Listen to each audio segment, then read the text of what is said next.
말씀 출애굽기 4장 1절에서 17절까지 좀 길긴 한데 우리 한 목소리로 천천히 합독하겠습니다. 그러나 모세는 이렇게 말씀을 들었다. 그들이 저를 믿지 않고 저의 말을 듣지 않고 주님께서는 너에게 나타나지 않으셨다 하면 어찌합니까? 주님께서 그에게 물으셨다. 네가 손에 가지고 있는 것이 무엇이냐? 모세가 대답하였다. 지팡이입니다. 주님께서 말씀하셨다. 그것을 땅에 던져보아라. 모세가 지팡이를 땅에 던지니 그것이 뱀이 되었다. 모세가 그 앞에서 피하니 주님께서 모세에게 말씀하셨다. 너의 손을 내밀어서 그 꼬리를 잡아라. 모세가 손을 내밀어서 꼬리를 잡으니 그것이 그의 손에서 도로 지팡이가 되었다. 주님께서 말씀하셨다. 내가 이렇게 해서 이적을 보여주면 주 너희 조상의 하나님 곧 아브라함의 하나님, 이삭의 하나님, 야곱의 하나님이 너에게 나타난 것을 믿을 것이다. 주님께서 또 그에게 말씀하셨다. 너의 손을 품에 넣어 보아라. 그래서 모세가 손에 품었다가 꺼내어서 보니 그 손에 악성 피부병이 들어서 마치 흰눈이 덮인 것 같았다. 주님께서 너의 손을 품에 다시 넣어 보아라 하고 말씀하셨다. 그가 손을 다시 품어 넣었다가 꺼내어 보니 손의 살이 본래대로 돌아와 있었다. 그들이 내가 하는 말도 믿지 않고 첫 번째 이적의 표징도 받아들이지 않더라도 두 번째 이적의 표징은 믿을 것이다. 그들이 이 두적의 이적을 믿지도 않고 너의 말도 믿지 않으면 너는 나일강에서 물을 퍼다가 마른 땅에 부어라. 그러면 나일강에서 퍼온 물이 마른 땅에서 피가 될 것이다. 모세가 주님께 아뢰었다. 주님 죄송합니다. 저는 본래 말재주가 없는 사람입니다. 전에도 그랬고 주님께서 이 종에게 말씀을 지금도 그러합니다. 저는 입이 둔하고 혀가 무딘 사람입니다. 주님께서 그에게 말씀하셨다. 누가 사람의 입을 지었느냐? 누가 말 못하는 일을 만들고 듣지 못하는 일을 만들며 누가 앞을 볼 수 있는 사람이 되게 하거나 안못 보는 사람이 되게 하느냐? 바로 나 주가 아니더냐? 그러니 가거라. 내가 말하는 것을 내가 돕겠다. 내가 할 말을 할 수 있도록 내가 너에게 가르쳐 주겠다. 모세가 머뭇거리며 주님 죄송합니다. 제발 보낼 만한 사람을 보내시기 바랍니다. 하고 말씀드리니 주님께서 모세에게 크게 노하시어 말씀하셨다. 레위 사람인 너의 형 아론이 있지 않느냐? 나는 그가 말을 잘하는 줄 안다. 그가 지금 너를 만나러 온다. 그가 너를 보면 참으로 기뻐할 것이다. 너는 그에게 말하여 주어라. 내가 할 말을 그에게 일러 주어라. 내가 말을 할 때나 그가 말을 할 때 내가 너희를 둘 다 돕겠다. 너희가 해야 할 말을 가르쳐 주겠다. 그가 너를 대신하여 백성에게 말할 것이다. 너는 너의 말을 대신 전할 것이요 너는 그에게 하나님같이 될 것이다. 너는 이 지팡이를 손에 잡아라. 그리고 이것으로 이적을 행하여라. 아멘. 이는 하나님 말씀입니다. 지팡이라는 제목으로 말씀을 나누려고 합니다. 오늘 본문 좀 이렇게 준비하면서 떠올랐던 영화가 킹스 스피치라는 영화 있었습니다. 콜린 퍼스랑 제프리 러쉬가 주연을 맡았던 영화입니다. 제2차 세계대전 당시에 내성적인 당시 영국 국왕 조지 6세가 선천적인 말더듬이를 견뎌내고 군중들에게 연설하는 과정을 담은 영화입니다. 조지 6세와 언어치료사 라이오넬 로그의 우정에 중점을 맞춰서 이야기를 전개한 영화입니다. 약간 논란이 있지만 83회 아카데미 시상식에서 작품상, 감독상, 나무주연상, 각본상을 수상한 작품입니다. 때는 뭐 영화 배경 보면 1939년 이제 형이 이제 스캔들 때문에 왕위를 포기해요. 그래서 조지 6세가 원래는 후보가 아니었는데 왕이 됩니다. 권력과 명예 모든 것을 가지게 됐죠. 근데 그에게 약점이 있었다면 말을 더듬는 거, 사람들한테 말 더듬는 거였는데 이것이 컴플렉스가 됩니다. 그래서 이 컴플렉스가 왕위를 유지하는데 어려움을 겪죠. 근데 또 사실은 당시 2차 세계대전 중이어서 상대편은 굉장히 말을 잘하죠. 히틀러는 세기의 선동가잖아요. 그러니까 이제 더 상황이 조금 아찔한 거죠. 자신의 콤플렉스를 따뜻한 우정으로 극복해 나가는 과정 되게 재미있죠. 근데 리더는 아무리 능력이 있어도 어휘와 이런 말 주변이 없다면 지도자 역량을 감당하는데 사실 한계가 있는 것이 맞습니다. 그리고 부족한 상황에서 리더가 어쩔 수 된다면 그땐 공포스러울지 모릅니다. 하나님은 모세에게 가나안으로 가라 그리고 호렙에서 예배해라 라고 이야기하지만 모세는 아직이라고 하나님께 이야기하는 것만 같습니다. 1절에 보면 그러나 모세는 이렇게 말씀을 드렸다. 그들이 저를 믿지 않고 저의 말을 듣지 않고 주님께서 너에게 나타나지 않으셨다 하면 어찌합니까? 1절을 보면 모세의 목장이 저는 그려집니다. 진짜 부담스러워서 하기 싫어하는, 두려워하는 모습을 보이는 것 같습니다. 보면서 이렇게나 하기 싫을까라는 생각이 들어요. 2절 말부터 계속 이렇게나 하기 싫을까. 그리고 모세는 하나님에 대한 신뢰와 믿음을 전혀 보이지 않아 보이기도 합니다. 하나님은 모세를 사용하시기 위해 준비를 하셨지만 모세가 반응을 전혀 하지 못합니다. 법의 아이러니가 아무리 확실한 정황 증거와 심증이 있어도 정황 증거와 심증을 뒷받칠 만한 확신과 증거가 없다면 그 법이 결코 쉽게 유죄가 될 수 없습니다. 이것이 법의 허점이기도 하죠. 그래서 우리는 무슨 일을 위해 증거를 남기기 위해서 노력합니다. 자동차에 블랙박스를 설치하기도 하고 대화를 녹음하기도 하고 증인을 세워 증거를 만들기도 합니다. 그래서 우리는 이렇게 하죠. 증거를 대보라고.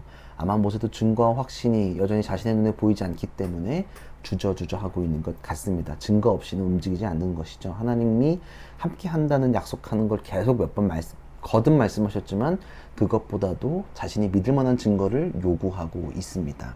그래서 이제 하나님은 확실한 약속을 하셨지만 이제 증거를 보여주시겠다고 이제 말씀하시기 시작합니다. 자, 2절에서 5절 읽겠습니다. 주님께서 그에게 물으셨다. 내가 가지고 있는 것이 무엇이냐? 모세가 대답하였다. 지팡이입니다. 주님께서 말씀하셨다. 그것을 땅에 던져보아라. 모세가 지팡이를 땅에 던지니 그것이 뱀이 되었다. 모세가 그 앞에서 피하니 주님께서 모세에게 말씀하셨다. 너의 손을 내밀어서 그 꼬리를 잡아라. 모세가 손을 내밀어서 꼬리를 잡으니 그것이 그의 손에서 도로 지팡이가 되었다. 주님께서 말씀하셨다. 내가 이렇게 해서 이적을 보여주면 주 너희 조상의 하나님 곧 아브라함 하나님, 이삭의 하나님, 야곱의 하나님이 너에게 나타난 것을 믿을 것이다. 목자를 했던 모세 손에 있던 지팡이를 땅에 던지도록 하나님이 명령하십니다. 그리고 그것이 뱀이 되었습니다. 모세는 놀라 뱀을 피합니다. 그리고 하나님은 꼬리를 잡으라고 명령합니다. 뱀을 제압하기 위해서는 꼬리가 아니라 머리를 잡아야 합니다. 꼬리를 잡으면 뱀은 즉시 머리를 들어 사람을 공격하기 때문입니다. 그러나 하나님은 모세에게 뱀의 꼬리를 잡으라 명령합니다. 그리고 다시 지팡이가 됩니다. 다시 하나님은 이야기하십니다. 주 너의 하나님, 아브라함의 하나님, 이삭의 하나님, 야곱 하나님을 믿어라. 지금 계속 반복하시죠? 3장부터. 이제 좀 믿어라 라고 말씀하시는 것 같아요. 이제 믿어 좀. 계속 이적을 보여주세요. 너가 아무리 인간의 법칙을 또 거슬러요. 머리를 잡아야 되는데 잡지 않아도 너는 살 수 있어. 이거 보여주면 돼 라고 말씀하시는 거죠. 6절에서 8절. 주님께서 또 그에게 말씀하셨다. 너의 손을 품에 넣어 보아라. 그래서 모세가 손을 품에 넣었다가 꺼내어서 보니 그 손에 악성 피부병이 들어서 마치 흰눈이 덮인 것 같았다. 주님께서 너의 손을 품에 다시 넣어보아라 하고 말씀하셨다. 그가 손을 다시 품에 넣었다가 꺼내어서 보니 손의 살이 본래대로 돌아와 있었다. 그들이 내가 하는 말을 믿지도 않고 첫 번째 이적도 표징도 받아들이지 않더라도 두 번째 이적의 표징을 믿을 것이다. 두 번째 이적을 또 보여주세요. 증거를. 손에 악성 피부병, 한센병으로 추정합니다. 품에 넣었다가 뺐다 하니 병이 생겼다가 다시 사라지는 일을 보여주십니다. 넣었다 뺐다 하니까 피부가 생겼다가 느니까 없어지고 계속 하나님께서 보여주십니다. 9절에 보면 그들이 두 이적도 믿지 않고 너희 말도 믿지 않으면 또 안 믿을 거 알고 계세요. 너는 나일강에서 물을 파다가 마른 땅에 부어라. 그러면 나일강에서 퍼온 물이 마른 땅에서 피가 될 것이다. 자, 두 개 보여줘도 안 믿으면 나일강에서 피가 되는 걸 보여주겠다고 주님 말씀하십니다. 세 가지의 기적 카드를 모세에게 보여주면서 모세의 두려움을 정리하고 계십니다. 하지만 모세는 호락호락하지 않아요. 거의 한국 사람 같아요. 거절 문화를 몸으로 체득하고 또 거절해요. 3번 보여줬어요. 이것도 좀 이해가 안 돼요. 저로선. 저는 그래요. 10절 모세가 주님께 아뢰었다. 주님 죄송합니다. 저는 본래 말재주가 없는 사람입니다. 전에도 그랬고 주님께서 이 종에게 말씀하고 계시는 지금도 그러합니다. 저는 입이 둔하고 혀가 무딘 사람입니다. 자신은 언변이 좋지 못하다고 이야기해요. 나는 말을 못해서 사람들 앞에 나가지 못함을 강조합니다. 즉 자신의 리더십에 제한이 있음을 또 밝히고 있어요. 보여준 거 말고 내 상태가 조금 문제가 있어요. 주님 안 됩니다 라고 이야기하는 거죠. 그리고 주님은 모세에게 차근차근 또 설명해 주세요. 하나님의 인내가 지금 장난 아니십니다. 11, 12절 주님께서 그에게 말씀하셨다. 누가 사람의 입을 치었느냐? 누가 말 못하는 일을 만들고 듣지 못하는 일을 만들면 누가 볼 수 있는 사람이 되게 하거나 안 못 본 사람이 되게 하느냐? 바로 나 죽음 아니더냐? 그러니 가거라. 내가 말하는 것을 내가 돕겠다. 내가 말할 수 있는 것을 너에게 가르쳐 주겠다. 이게 좀 모세의 핑계는 마치 진상 손님들처럼 보여요. 저는 생투지 쫓는 것 같아요. 보여줘도 안 믿어. 마스터피스를 만든 장인에게 트집을 잡는 것 같아요. 걸작이란 말이에요. 우리는 자꾸 트집을 잡아요. 안 될 것 같다고. 보여줘도 안 믿고 난 이게 문제겠다고 또 손집을 내요. 자기 스스로. 그리고 장인은 기꺼이 AS를 해주겠다고도 말씀하세요. 괜찮아. 다 고쳐주고 함께 할 거야. 애프터 서비스 확실하게 할게. 하나님께서 그렇게 우리 인생을 책임지시거든요. 근데 하지만 모세는 또 안 믿어요. 13절 답답해요 진짜. 모세가 머뭇거리며 주님 죄송합니다. 제발 보낼 만한 사람을 보내시기 바란다고 말씀드리니 이거 뭐 더 할 말 없죠. 하나님께서 지금 화가 나셨어요. 주님께서 참으시다니 모세를 다그치세요. 17절까지. 주님께서 모세에게 크게 노하실 말씀하셨다. 레위 사람인 너의 형 아론이 있지 않느냐. 나는 그가 말을 잘하는 줄 안다. 그가 지금 너를 만나러 온다. 그가 너를 보면 참으로 기뻐할 것이다. 너는 그에게 말하여 주어라. 내가 할 말을 그에게 일러 주어라. 내가 말을 할 때나 그가 말을 할 때에 내가 너희를 둘 다 돕겠다. 너희가 하여야 할 말을 가르쳐 주겠다. 그가 너를 대신하여 백성에게 말을 할 것이다. 그는 너의 말을 대신 전할 것이요. 너는 그게 하나님의 같이 될 것이다. 너는 이 방송에 잡아라. 그리고 이것으로 이적을 행하여라. 이제 좀 믿고 해 라고 말하는 것 같아요. 두려움, 큰 일을 앞두고 겪는 대표적인 감정입니다. 무언가를 행함에 있어서 걸림돌이 되는 감정이기도 하죠. 두려움 때문에 인생에 많은 기회를 놓치기도 합니다. 사람과의 관계, 학업, 진로, 연애, 결혼 등 많이 있죠. 여러분들도 많은 두려움 때문에 놓친 기회들이 있을 거예요. 서로 말한 것도 있고 말하지 못한 것도 분명히 있을 것입니다. 두려움을 갖게 되는 이유는 불확실성이 있기 때문에, 그러니까 두려움을 갖게 되는 건 불확실성, 이게 동시에 존재하는 것 같아요. 금수저, 운수, 흑수저를 자주 거론하는 이유는 금수저라고 불리면 내 안에 불확실성이 사라지기 때문이라고 생각하는 것 같아요. 부모라는 뒷배가 나를 지켜줄 건 확신이 있기 때문에 불확실성이 사라지는 거겠죠. 반대로 수저라고 생각한다면 그만큼 불확실성이 있는 상태를 이야기할지 모르겠어요. 금수는 좀 불확실성이 좀 덜하고 흑수는 불확실성이 너무 많기 때문에 그걸 두려워하는 것 같아요. 불확실성이 사라져야 두려움이라는 감정이 사라질지 모릅니다. 그러나 아쉽게 신앙 안에서 스스로 불확실성을 제거하기는 쉽지 않습니다. 왜냐하면 인간은 누구에게나 한계가 있기 마련이고 내가 통제할 수 있는 부분은 지극히 제한적이기 때문입니다. 오늘 본문에서 하나님은 모세의 눈앞에 있는 두려움의 원인과 불확실성을 차근차근 정리하세요. 의미를 좀 살펴보려고 이제 다 아시죠? 뱀은 이집트를 상징해요. 파라오의 신상 머리에는 이집트 코브라가 있습니다. 이집트 사람들은 뱀을 신처럼 여겼어요. 왕궁에서 생활한 모세는 뱀이 어떤 의미인지를 정확히 알고 있어요. 모세에게 뱀은 무시무시한 애굽을 떠오르게 하는 상징이 되는 거예요. 그래서 하나님은 모세 손에 있는 지팡이로 뱀을 만드시고 머리를 잡지 않고 꼬리를 잡아도 모세를 절대 공격하지 못하는 뱀을 보여주시는 거예요. 그리고 다시 뱀을 지팡이로 만드는 이적을 보여주는 겁니다. 괜찮아. 네가 두려워하는 거 상관없어. 우리가 상징성을 보면 알잖아요. 뱀은 이집트인데 괜찮다고. 꼬리를 잡아도 넌 공격받지 않아 라고 확신을 주시는 거예요. 그리고 한센병을 고치신 이적을 왜 보여주실까? 주님은 피부병을 왜 고치실까? 지금 우리는 코비드-19을 3년 동안 겪고 있단 말이에요. 지금도 우리는 질병에서 완전하게 자유로지 못해요. 인류는 질병을 정복하고 있지만 시간이 지나면 새로운 질병이 또 나타날 거예요. 당신 한센병을 제일 두려워했어요. 지금의 코비드-19 수준일지도 모르겠어요. 한센병에 걸리면 집단에서 격리되어 있었단 말이에요.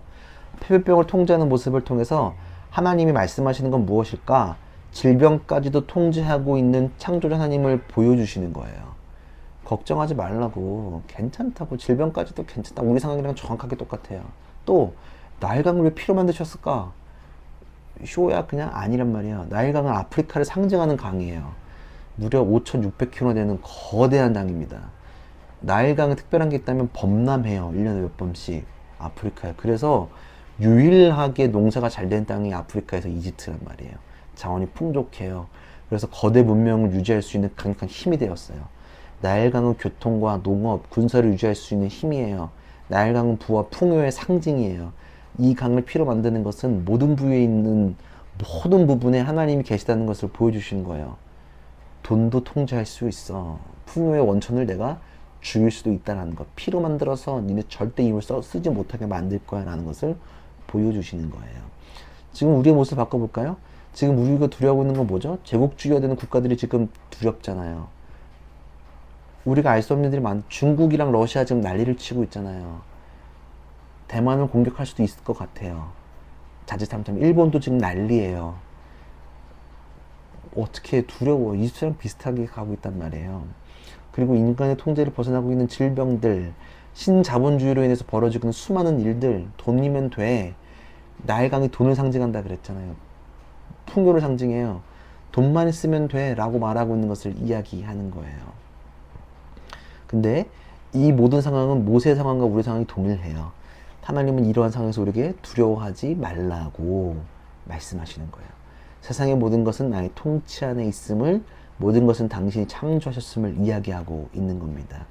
우리는 할 수 없지만 하나님이 하신다는 것을 확인할 수 있습니다. 이 본문을 보면 다시 도전하는 힘이 생기기도 해요. 모세는 왜 스스로 말 못한다고 고백했을까요? 그래서 리더가 되지 못한다고 또 이야기했단 말이에요. 왜 그랬을까? 모세는 리더를 가까이 봤어요. 왕궁에 있었잖아. 그래서 파라오의 언어와 어휘, 단어를 너무 잘 알고 있었을 거예요. 그 기준으로 본다면 모세는 결단코 부합하지 않는 걸 자신이 정확하게 알고 있는 거예요. 당연히 저라도 못한다고 두 손 두 발 들었을 것 같아요. 난 그걸 봤는데 어떻게 운영하는지를 옆에서 봤단 말이에요. 그러면 말 못하는 거 세 가지 의미를 들 수 있을 것 같아요. 확실하진 않지만 세 가지 의미. 히브리어를 사용하지 못한다. 자, 제가 호주에 잔류하지 못한 이유는 아무리 마인드가 좋아도 그 언어를 사용하지 못한다면 좋은 리더가 될 수 없어요. 여러분들 말씀 시간에 교포 출신 목사님이 떠듬떠듬 한국말을 설교하면 여러분 어떨 것 같아요? 오래 교회 다닐 수 있을 것 같으세요? 마인드가 아무리 좋아도 못 다녀요. 따라갈 수가 없단 말이에요. 통하지 않기 때문에. 그러니까 모세는 이게 두려울 수도 있어요. 얘는 언어가 안 될 수도 있어. 히브리어가 떠듬떠듬 할 수도 있단 말이에요. 사실 교포잖아요. 말이 안 돼서 두려운 거야. 떠듬떠듬 하니까. 아니면 이거일 수 있어요. 오늘 앞에 서두에 말씀드렸다시피 선척적 언어 장애가 있을 수도 있는 거예요. 조지 육세어 같은 것이죠. 발음이 부정확하거나 말을 더듬거나 아니면 대중 앞에서 말하는 것이 어려울 수도 있어요. 그래서 말 못한다고 솔직하게 말하는 걸 수도 있어요. 세 번째, 광야의 시간. 자, 모세는 광야에서 양들과 있는 시간이 대부분이에요. 혼잣말은 한국 사람만 한 특징이라고 하죠. 혼자 있으면 말 잘 안 해요. 한국 사람 빼고. 말 잘 안 해요. 그렇기 때문에 자신의 어휘가 줄었다고 생각할 수 있어요. 근데 혼자 말 안 하면 어휘가 줄긴 줄어요. 단어가 생각 안 난단 말이에요. 여러분 어떠세요? 세 가지 중에 하나가 해당돼도 상관없고 다 있어도 상관없어요. 하나님은 어떠한 말에 문제가 있어도 문제를 해결하시고 당신의 언약, 약속을 지키시기 때문이에요.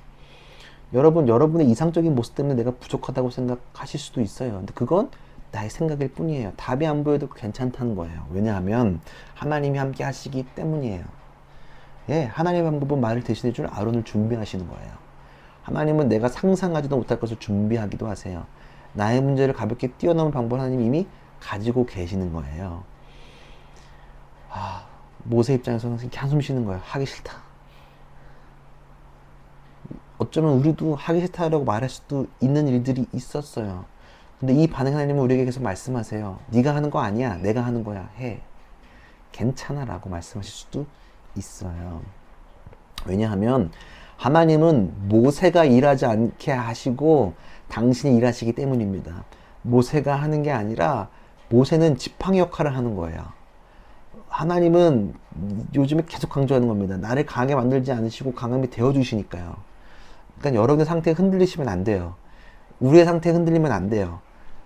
우리는 나와 여러분 그리고 우리 313 전체는 하나님의 방법에 쓰임받으면서 나아가니까 괜찮아요. 하나님은 우리를 지팡이로 쓰실 거예요. 우리를 들어서 사용하시니까 걱정하지 마세요. 우리를 사용하시는 거는 하나님이시니까 두려워할 게 없어요. 말을 못해도 괜찮아요. 언어를 못해도 괜찮아요. 돈이 없어도 괜찮아요. 큰 나라가 무서워도 괜찮아요. 이 분당이 무서워도 괜찮고 한국이 무서워도 괜찮아요. 하나님이 계시니까. 고린도전서 1장 27절 28절 이거 좀 볼까요? 이거 같이 읽으면 좋을 것 같아요. 고린도전서 1장 27에서 28절 한번 찾아봅시다. 고린도전서 1장 27에서 28절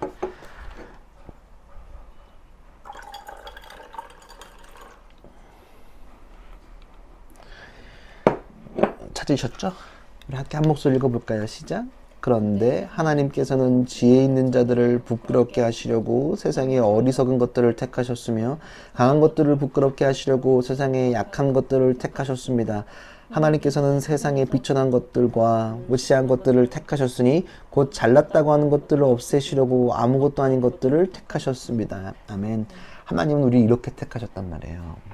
부족해도 괜찮아. 어쩌면 우리가 괜찮다고 생각할 수도 있어요. 근데 우리는 여전히 부족하다는 걸 잊으면 또 안 돼요.